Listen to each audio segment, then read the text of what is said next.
Yes. Hi. Hi, Mike. Hi, Karen. How are you? Well, yourself? Great. I was wondering if you had any kind of relationship or interactions with Sean Payton and how you see his team as a reflection of him. Yeah, I have had interactions with Sean, and a very successful football coach. Um, Tough to defend for, tough to defend against. I think he does a great job with his personnel and his scheme and the guys that he had in New Orleans and how they use those guys, and then certainly how he's using the weapons offensively in Denver. And I think you have to prepare for a lot. And again, it's not like they do too much to where they've got rules for everything, they've got protections for everything. Good mixture in the run game. There's some RPO with some big people personnel. So it's like I think he's had his core concepts that he's had for a lot of years, and then he's just continued to add onto that. As some of the game has changed and some of the ideas and the schemes have evolved, and so I think that's pretty unique. I think he's got plays for certain guys that he wants to try to find ways to get them the ball. His record clearly speaks for itself, and so tough challenge. He's a proven winner in this league. Like, what's your a lot of talk about Jarrett Stidham obviously coming in here, but what have Josh Dobbs and Tommy DeVito been like for you all season long? They prepare as a starter every week, and Dobbsy's had to go in there a little bit. I think Tommy's really improved in our system and what it is that we're asking him to do and how he would need to operate. So again, those guys have been great. They've been a huge support for Drake and everything that we've done offensively, and then running and operating our show team. And like, you're anticipating limitations for Christian Barmore, the altitude? No, certainly something that we have to monitor. There are some players that we'll have to monitor for one reason or another, but I don't see any limitations for Christian. And Mike, regarding preparing for Sean, among the things, trick plays, he used in big games, tackle eligible pass last week, in the Super Bowl, surprise onside kick. Is that something that you generally just fall back on your fundamentals, reading keys? Is there a way to prepare for all the possibilities when it comes to trick? I think I've got the surprise onside kick handled. Yeah, Okay. I was going to say I got that one covered. You can't really play for, they run bubbles, and so the complementary play is the bubble and go. Now, can't sit there and wait for the bubble and go because, 8 or 9 times out of 10 you're going to be wrong, and so I think you have to play defense. You have to go and play with a certain speed and aggressiveness, and then obviously what your keys tell you to do and where your read would tell you to go and cover. And so certainly the timing of when he's called some of these things has been impressive. And then again, when you call those, then it's up to the players to make it work, and they've done a good job of making those plays work. But the timing in which some of these things have been called have been good. What kind of impact does Ramondre have as a pass catcher for you guys? Going all the way back to Miami, we needed a play, and he was able to give us one. And I think that's just something that's part of his skill set. It's been great to have and to use, and just another one of those guys to spread the ball around. Last week we saw the Bills get a crucial penalty on an underthrown deep ball for interference. Is that something you guys are going to be looking out for this week? And what are the keys to not getting penalized on those kinds of plays? I think all I can tell you is that the more that you play the football, the better chance that you have of not getting a defensive, pass interference penalty. So, if you can play the football and make sure you try to turn around and lean and locate, you have a chance. If you're not playing the football, margin for error goes way down. Leonard Taylor seems like a pretty good find for you guys. What have you seen from him, and what has impressed you? Great attitude from day one. Came in and worked hard on those Thursday practices that we talked about and showed up, and then had a conversation and that said that as soon as you can, learn what to do and where to go and what to, how to run the defense, we've decided he was ready, and then he took advantage of his opportunity. So the first was getting recognized in practice, and then was learning what to do kind of midstream there, and maybe it took him a week or so to do that, and where we felt comfortable bringing him up. You talk about the ability of players to make plays and how important they are at these games. From a All games. It's always important for players to make good plays. From a coaching perspective, how do you put guys in position so that they can be ready in regular season games or postseason games to have success? I think that just comes from practice and learning guys and seeing what they're comfortable with, and maybe looking at a receiver, if there's a certain route that they run and you feel like it's game ready and there's speed to it, there's timing to it, you feel comfortable. So you can kind of check that one off the box. Every player is unique. Every player has a different skill set, different play style, and try to ask them to do things that they're good at and try to work on improving the things that maybe they aren't as good at. But then you get to a certain point where you probably don't try to force it. What's made Benito and Zach Allen such a productive tandem there when they're alongside one another? Do they complement each other well? Well, I think they're talented. I think they're both very athletic for their position. Benito is his strength is speed, his length, his ability to bend and corner.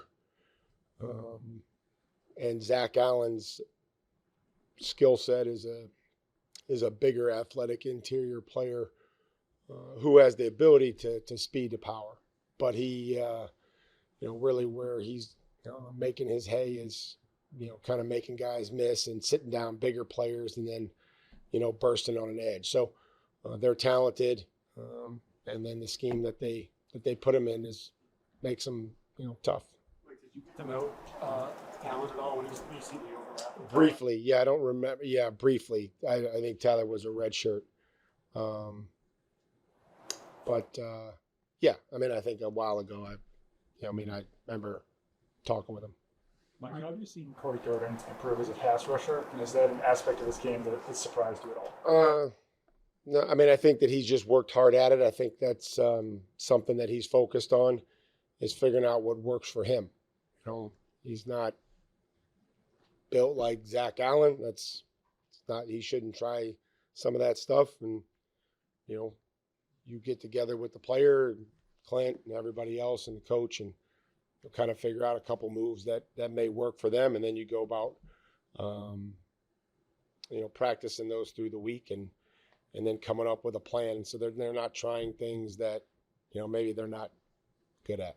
Like with Sean Payton, the timing that you mentioned of some of those calls, is that a case? Do you see him setting things up earlier in the game, gathering information, formationally testing it early in drives, and then getting to it later, or is it just kind of a knack he's had as a long time? Well, I think there's a combination of both. I think it's, fourth down, unbalanced, tackles out, they throw a shot, against the Chargers, for a big play. So that's, something, that they may have shown some look and thought that it was going to be a certain play, and he's able to take a shot. Some of it is that they are, marrying plays and concepts just like, a lot of other people. And then they, have plays that repeat that they're also really good at. And if you don't defend them, it just keeps calling them. You've had Christian Gonzalez go out with a head injury, and then this last game, Carlton Davis. With Charles Woods, how have you seen him mentally stay prepared and just how he rises to the occasion when he is given that? Well, we hope that he doesn't rise to the occasion. We hope that he's just prepared and ready to go, which he has been, like you talked about. Those are opportunities. When you play behind, good players. Sometimes you don't get a whole lot of opportunity, and then when you do, you have to be ready for it. And he has done that. He's prepared as a starter. He's ready to go. You don't have a whole lot of notice. You don't get a whole lot of notice when you have to go in there. And so just being able to throw in there and go in there and not be able to have to change the game plan is nice. Mike, when it comes to Drake, it seems like he's risen to the challenge as the games have gotten bigger. What does that mean for this week for you? What are you expecting from him this week? Lead our offense, be the conductor, and help us handle the environment. Find as many positive plays as you can. Take care of the football. Own the operation. And then you're going to have to make some big time throws. I mean, you're going to have to. That's just kind of how this thing goes, and no different than what we've expected him from the entire season. What we've expected of him, and how he's produced. And it's great to see some not so positive plays that don't affect some things that have to happen later in the game for us to succeed. Like the players have talked about your 4-H's. We see you with them in the tunnel after these games. Where did this kind of new school coaching style come from? How did it develop for you? I mean, I don't know how new school it is. When I was at Ohio State, I tried to have a great relationship with the defensive linemen that I coached. When I went to Houston, I tried to have a great relationship with Whitney Merciless and Max Bulla and Brian Cushing and everybody that we coached down there. And then each step along the way, you become a head coach. And again, those relationships probably aren't as the same. Want to try to be honest with them, be transparent, be authentic. I think that's the biggest thing is just be authentic and don't try to be fake. But we see each other every day. I hope we have some level of care for what they do as people and as players. Mike, I don't know if individuals from your team are not finalists for end of season awards, including yourself. What's your reaction to that, and what does that just say about your team? I hope that they all win. I don't know if this is taken out of context, but Coach Payton was quoted as saying that fans in Denver would have 2 weeks to rest up after the AFC Championship before screaming their heads off to the Super Bowl. Do you believe in bulletin board material? I think we're plenty motivated for the game. I think that our players are continuing to build confidence through the week. So I'm really excited to go out there and play. Mike, how would you characterize Patrick Surtain's skill set? And do they move him around to travel with, opposing top receivers? I mean, he's targeted infrequently. He's physical. He is great length, can run. He's athletic.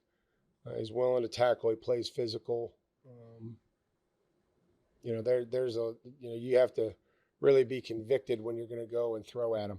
You better be very convicted, and there better be a good route, and you better have the ball in a good spot, or it's going to be a turnover or a PBU. So, I mean, I could just remember going and seeing him at Alabama, whether I was at the clinic or pro day or something, just the presence of him.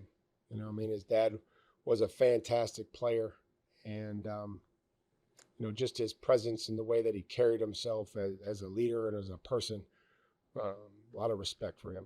Along those lines, with how they've tried to get Surtain to him more involved, have you done that with Christian Gonzalez this year and trying to get him more on the ball, make for more plays?